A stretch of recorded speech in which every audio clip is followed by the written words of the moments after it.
للناس اللي بتحب الصيف، تعالوا بقى اما اعمل لكم حاجه تخليكم تحبوا اكتر. هنعمل النهارده ايس كريم مانجا في البيت، وما اكتر المانجا عندنا. طريقه سهله وبسيطه ومش محتاجه مكونات كتيره ولا الكلام ده خالص. كل حاجه ان شاء الله هنعملها في البيت وبطريقه سهله وبسيطه. بس اهم حاجه، لو اول مره تشوفيني، انا اسمي نورة جمال. لايك وشير واشتراك في القناه، متنسيش تضغطي زر الجرس وتكتبوا لي كومنتات حلوه كتير زي اللي انتوا بتكتبوها. يلا بقى نسمي الله ونبدا الوصفه بتاعتنا. اول حاجه جبت الكبه بتاعتي وقطعت المانجا زي ما انتوا شايفين. جايبه نص كيلو من المانجا، على حسب طبعا الكميه اللي انت عايزه تعمليها، اذا كانت كتير او قليل. ضربتها في الكبه، وبعد كده جبت طبق خارجي خالص، حطيت 2 باكو من الكريم شانتيه، وعليهم طبعا اهم حاجه اذا كان حليب او ميه تكون متلجه زي ما انتوا شايفين. انا حبيت ان انا احط لكم الحليب على التلج علشان تشوفوا الخطوه دي.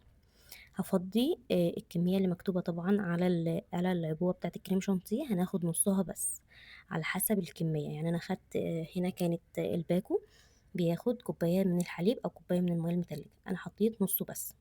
على الباكوين حطيت كوباية حليب كاملة. طبعا هنا حطيت نص كوباية من الحليب المكثف، طبعا أنا عاملة برضو في البيت.